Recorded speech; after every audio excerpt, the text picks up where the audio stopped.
Net paper leak معاملے کو لے کر کانگریس پارٹی کی طرف سے حیدرآباد کے بشیر باغ چوراہے سے امبیڈکر مجسمے تک مرکزی حکومت کے خلاف احتجاجی ریلی نکالی گئی۔ صدر کانگریس مہیش کمار گوڑ، ریاستی وزیر پونم پربھاکر اور پارٹی کے دوسرے لیڈران نے احتجاج کی قیادت کی۔ اس موقع پر مہیش کمار گوڑ نے کہا کہ وزیر اعظم نریندر مودی کی نااہلی کی وجہ سے ایسی صورتحال پیدا ہوئی ہے۔ لاکھوں طلباء سڑکوں پر ہیں۔ مرکزی حکومت ملک بھر میں لاکھوں طلباء کے مستقبل سے کھیل رہی ہے، اور انہوں نے کہا کہ نیٹ کی منسوخی مرکزی حکومت کی ناکامی کا ثبوت۔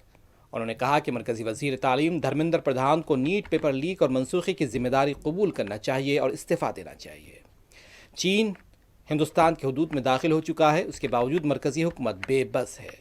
مہیش کمار گوڑ نے کہا کہ کانگریس پارٹی طلباء کے ساتھ کھڑی ہے۔ کانگریس لیڈرز نے کہا کہ 5 ریاستوں میں انتخابات کے بعد ہی پیٹرول، ڈیزل اور LPG کی قیمتوں میں اضافہ کیا گیا۔ بی جے پی کا اصلی چہرہ سامنے آ چکا ہے۔